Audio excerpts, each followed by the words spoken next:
కార్యక్రమం ఉండిన తప్పనిసరిగా నెల్లూరుకు రావాలని అనిపించడానికి కారణం మీ చేపల పులుసు. దురదృష్టం కొద్ది ఏమైందంటే రాను ఇవాళ ఒరిజినల్ చేపల పులుసులో తినేటువంటి భాగ్యం కూడా పోతుంది. వాళ్ళ నెల్లూరులో చాలా మాటలు వచ్చినాయి. వాళ్ళు ఏదో అదృష్టం మా కుమారెడ్డి ఇంట్లో మంచి చేపల పులుసు దొరకలేదు. మన ఐడెంటిటీని కోల్పోతున్నాం. నెల్లూరు అంటేనే ఒక సిగ్నేచర్ ఫుడ్ చేపల పులుసు. కాలం మారిపోతుంది.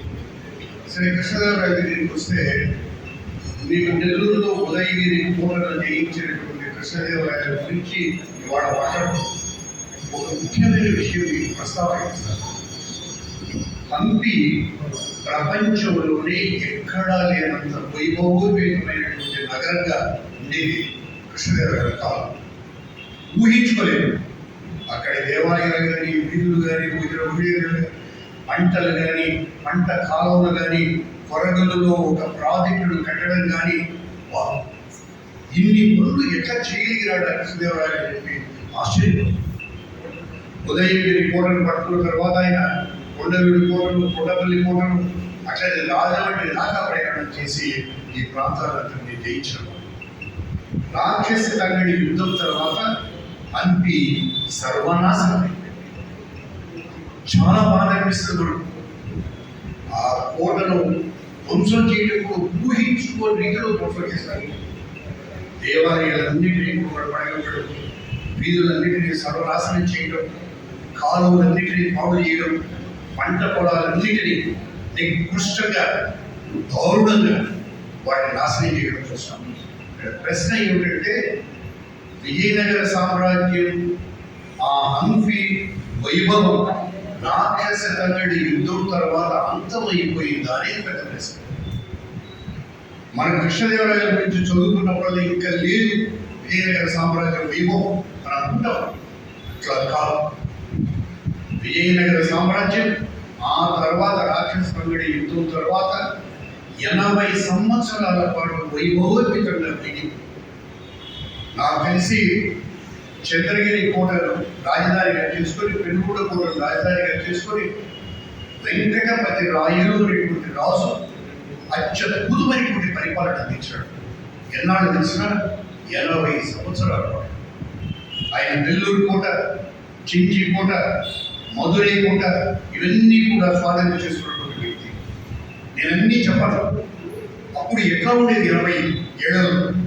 ఆ వెంకటపతి రాయలే కృష్ణదేవరాయల తర్వాత ఎక్కువ మార్లు తిరుమల దేవాలయానికి వచ్చినవాడు.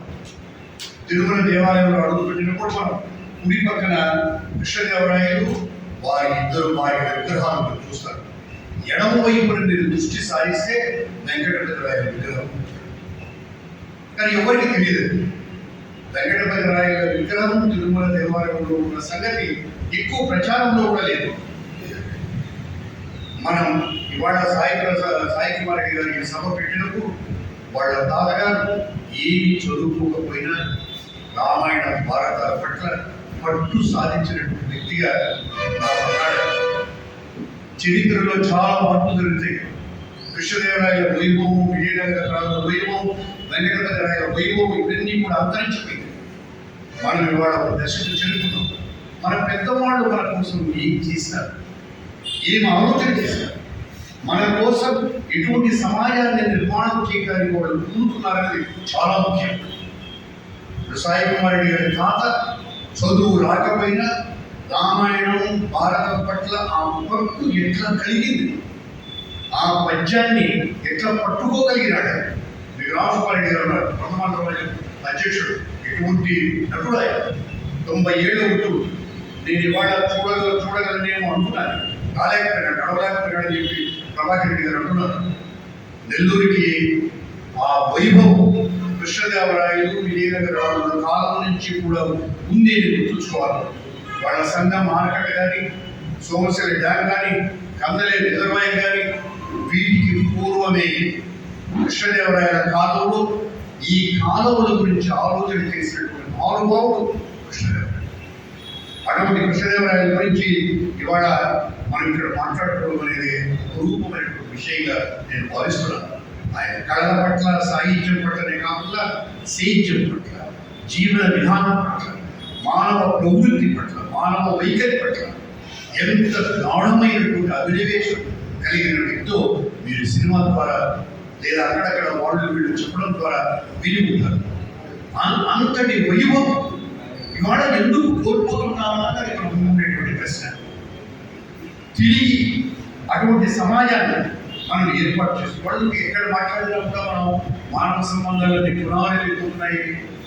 ఇవాళ మనం అందరం కూడా కుల కారణంగా, మత కారణంగా, ఆర్థిక వ్యత్యాసాల కారణంగా బాగా విడిపోయి ఉన్నామని, ఎవరికి వాళ్ళంగా బతుకుతున్నామని కృష్ణదేవరాయల కాలంలో అట్లా లేదని. అక్కడ అతను చాలా వేరే కులస్తుల వాళ్ళని కూడా పెళ్లి చేసుకున్నట్టుగా, తన రాజ్యంలో ఉండేటువంటి ప్రజలు వేరే కులస్తులను పెళ్లి చేసుకోవడానికి ప్రోత్సహించినట్టుగా చాలా ఆధారం. మరి ఇవాళ సమాజంలో రేట్లని, కమ్మలని మనంతా విడిపోయాం. ఈ విడిపోయేటువంటి సమాజం కాకుండా మళ్ళీ ఆ పూర్వ వైభవాన్ని మనం సాధించుకోవడానికి బాగా ఆలోచన చేయాలి. నెల్లూరుకి ఒక ప్రతిష్ట ఇక్కడ తిక్కన రామరెడ్డి వెంకటగిరి రావులకు సంబంధించి చాలా కళాపోషణ చేసేట్టుగా మనకు తెలుసు. ఆ వెంకటగిరి దగ్గరనే మనకు కోట పైన పెద్ద వెంకటగిరి కోట అంటాము. మీరు ఎవరో దిగినారో తెలియదు నాకు. ఆ వెంకటగిరి కోటలో ధనం దొరుకుతుందని, బంగారు దొరుకుతుందని మొత్తం తవ్వేశారు. కానీ నిజం కూడా.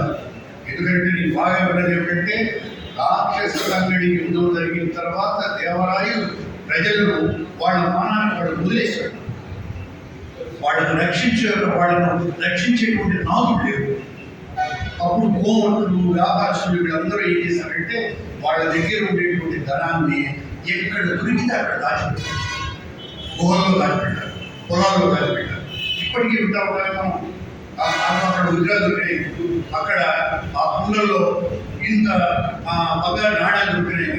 నిజం తట్టుకోలేక శత్రువుల ఆ దాడిని దొరికిన చోటనే దాచిపెట్టేస్తారు. బహుశా ఇంకా కొన్నాళ్ళుగా అట్లా దొరకవచ్చు, మనం చెప్పలేదు. దేవాలయాల దగ్గర కానీ, గుహల దగ్గర కానీ మనం తవ్వకాలు కానీ చేసినట్లయితే దొరికేటువంటి అవకాశం ఉందని కూడా మనకు తెలుసు. ఒక అపురూపమైనటువంటి వ్యక్తి ఇవాళ అంతర్జాతీయ మాతృభాష దినోత్సవ సందర్భంగా సాయి కుమార్ రెడ్డి గారి తాతగారిని స్మరించుకుంటూ ఈ కార్యక్రమాన్ని ఏర్పాటు చేసి మమ్మల్ని పిలిచినందుకు మీ అందరికీ ధన్యవాదాలు తెలియజేస్తూ సెలవు. సంక్షిప్తంగా